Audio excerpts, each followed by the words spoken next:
బందోబస్తును ఏర్పాటు చేసినట్లు కూడా మనందరూ కూడా తెలుస్తోంది. ఇక మెయిన్గా చూసుకున్నట్టయితే భలా Revanth Messi match super hit, goal కొట్టాడు, మనసులు కొల్లగొట్టాడు, ఫుట్బాల్ క్రేజు ఇండియాలో ట్రెండింగ్గా నిలిచిందని చెప్పవచ్చు. అయితే అభినందించిన రాహుల్ గాంధీ.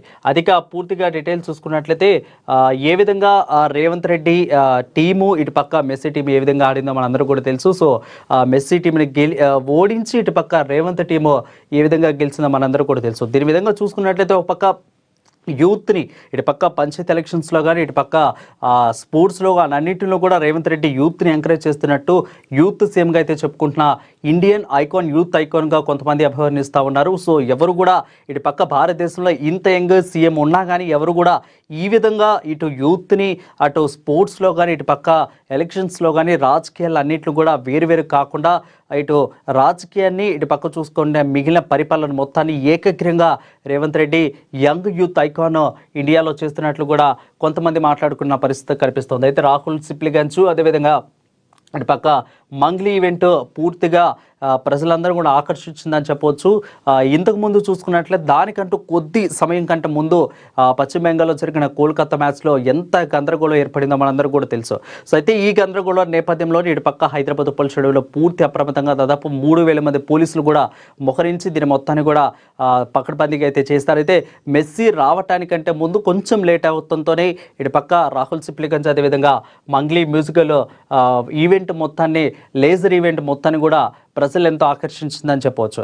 అయితే దీనికి ముఖ్యంగా ఇటు రాహుల్ గాంధీ, ప్రియాంక గాంధీ వీళ్ళు దగ్గరుండి వీక్షించినట్లు కూడా అయితే మనం లైవ్లో మొత్తం చూసాము. అయితే ఇక బండి పిఆర్ఓను టార్గెట్ చేసిన ఈటల రాజేంద్ర ఏ పార్టీలో ఉన్నారో వారే చెప్పాలి, నాపై కుట్రలు చేస్తున్నారు, టైం వస్తుంది, పంచాయతీ ఎన్నికలు ముగిశాక అన్నీ చెప్తాను, సీఎం రేవంత్ ఈవెంట్ మేనేజర్లా మారారు, కమలాపూర్లో సంచలన వ్యాఖ్యలు చేసినట్లు మనకు తెలుస్తూ ఉంది.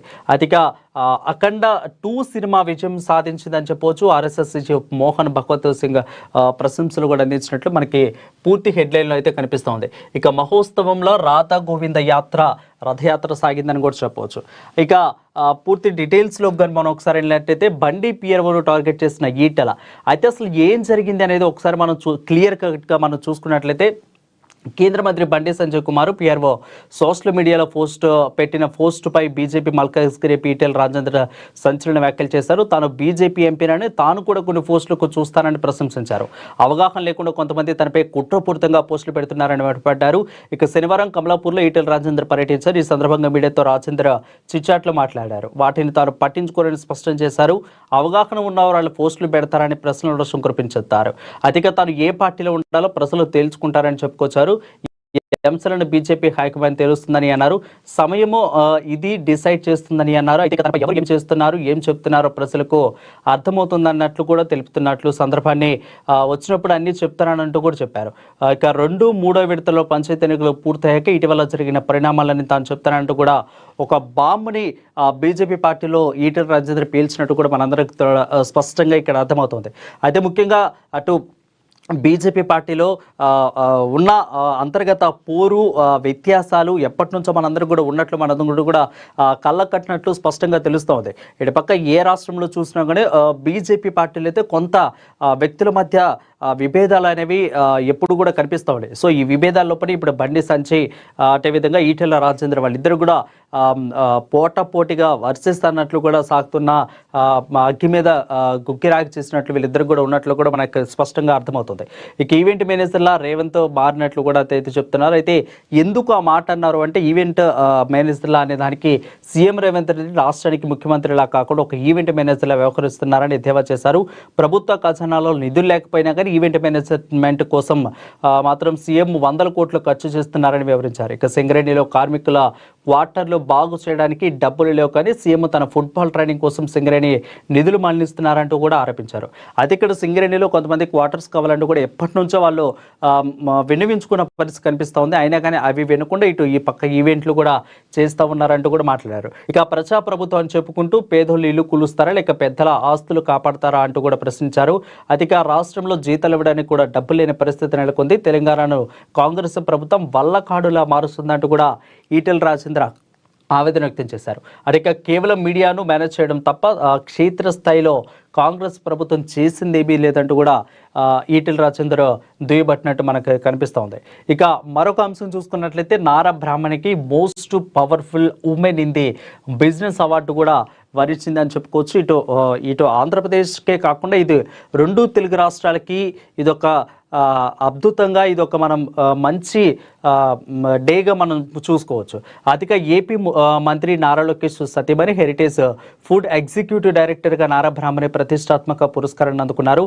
ప్రముఖ వాణిజ్య మ్యాగజైన్ బిజినెస్ టుడే ప్రతి సంవత్సరం కూడా ఇది కొత్తగా most powerful women in the business అనేది అవార్డులు అయితే ఇస్తూ ఉండేది. సో ఇదే క్రమంలోనే ఆమెకి ఈ అవార్డుకి ఎంపికయ్యారు. ముంబైలో జరిగిన కార్యక్రమంలో బ్రాహ్మణి అవార్డును స్వీకరించారు. ఇక ఈ విషయాన్ని ఆమె స్వయంగా వెల్లడిస్తూ ఈ గుర్తింపు దక్కడం పట్ల ఘోరంగా భావిస్తున్నట్లు కూడా తెలిపారు. ఇక ఈ సందర్భంగా నాయకత్వంపై తన అభిప్రాయాన్ని పంచుకున్నారు. నాయకత్వం అంటే ఇక్కడ ఒక లైన్ మాట్లాడారు. సో దీన్ని మనం చూసుకున్నట్టయితే నాయకత్వం అంటే శాశ్వతంగా నిలిచే సంస్థలను నిర్మించడం, బాధ్యతాయుతంగా విలువలను సృష్టించడం, ఈ క్రమంలో ప్రజలను శక్తివంతం చేయడమే అని ఆమె పేర్కొన్నారు. సో ఇక ఈ అవార్డుకు ఎంపిక చేసినందుకు బిజినెస్ టుడేకు ఆమె ధన్యవాదాలు తెలిపారు. ఇక భారతదేశ వ్యాప్తంగా మహిళా నేతలను ప్రోత్సహించడం అభినందనీయమని కొనియాడారు. ఇక ఎన్ఎస్సి ఇండియాలో తన అభిప్రాయాలను పంచుకోవడం ద్వారా ఎన్నో విషయాలు నేర్చుకునే అవకాశం లభించడం ఆనందంగా ఉందని చెప్పారు. నారా బ్రాహ్మణి ప్రస్తుతానికి హెరిటేజ్ ఫుడ్ ఎగ్జిక్యూటివ్గా డైరెక్టర్గా బాధ్యతలు నిర్వహిస్తున్నారు. దీంతో పాటు తన తండ్రి నందమూరి బాలకృష్ణ ఉన్న చైర్మన్గా ఉన్న బసవ తారకం క్యాన్సర్ ఆసుపత్రికి ట్రస్ట్లో బోర్డు మెంబర్గా కూడా సేవలు అందిస్తున్నట్లు కూడా మనకైతే స్పష్టంగా తెలుస్తూ ఉంది. సో ఈ విధంగా నారా బ్రాహ్మణికి ఇటు తెలుగు రాష్ట్రాలు గర్వించే విధంగా ఒక most powerful business in the women అంటూ కూడా ఆమెకి రావడం అనేది మనం ఒక గొప్ప మంచిగా మనం చెప్పుకోవాలి. ఇక నెక్స్ట్ మరొక అంశం చూసుకున్నట్లయితే కాషాయ దళపతిగా ధర్మేంద్ర ప్రధాన్ని ఉంచినట్లు కూడా తెలుస్తుంది. అయితే ఆయన వైపే మొగ్గు చూపేందుకు కూడా ఎక్కువ అవకాశాలు ఉన్నట్లు కూడా అయితే ప్రస్తుతం అయితే వార్తలు వినిపిస్తాయి. ఏంటి అసలు అనేది ఒకసారి మనం చూసుకున్నట్లయితే ఆయన వైపే మోదీ అదేవిధంగా అమిత్ షా మొగ్గు నూతన అధ్యక్షుడి ప్రకటనకు రంగం సిద్ధం చేస్తున్నట్లు కూడా తెలుస్తోంది. ఇక బీజేపీ జాతీయ అధ్యక్ష పదవిపై సుదీర్ఘకాలంగా కొనసాగుతున్న ఉత్కంఠకు తెరదించాలని ప్రధాని మోదీ డిసైడ్ అయినట్లు తెలుస్తోంది. కేంద్ర విద్య నైపుణ్యాభివృద్ధి శాఖల మంత్రి ప్రస్తుతానికి ఉన్న మంత్రి ధర్మేంద్ర ప్రధాన్ పేరును బీజేపీ అధిష్టానం దాదాపు ఖరారు చేసినట్లయితే బీజేపీ వర్గాలు పేర్కొంటున్నాయి. 1-2 రోజుల్లో దీనికి సంబంధించిన పూర్తి అధికార ప్రకటన రావచ్చు అని చెప్తున్నారు. ఇక శివరాజ్ సింగ్ చౌహాన్ ఇక బిఎల్ వర్మ లాంటి రకరకాల పేర్లు ప్రచారం జరిగిన చివరకు అది ధర్మేంద్ర ప్రధాన్ వైపు మొగ్గు కనపడుతున్నట్లు తెలుస్తోంది.